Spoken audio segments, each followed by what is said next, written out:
Hey everyone! Today I'm going to show you how to bypass factory reset protection on any Android phone. The best part?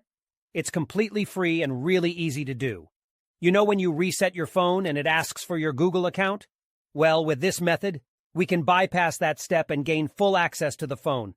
I've successfully done this on over 100 Android phones. I'll guide you step by step through the process, so don't worry if you're not a tech expert. Just follow along and soon you'll be able to unlock any Android phone without any hassle. So let's get started.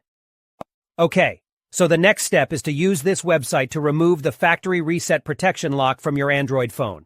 To do this, you'll need to provide 3 important details: your phone's exact model, its IMEI number, and a valid email address where you can receive notifications.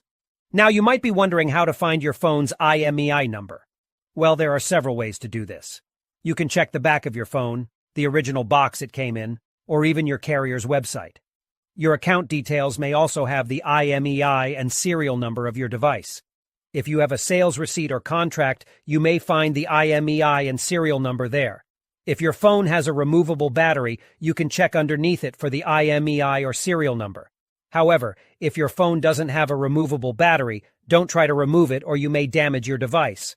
Once you have your phone's IMEI number, you'll need to fill out a simple form on the website with your phone model, IMEI number, and a valid email address.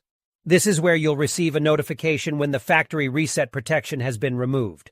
After you submit the form, your request will be processed, and you'll receive an email notification when the factory reset protection removal process is complete. I'll show you an example of what the email should look like by logging into my personal email account. Here's the email I received, saying that the factory reset protection was removed. Let's open it up together. The message confirms that the factory reset protection has been removed, so all you need to do now is restart your phone.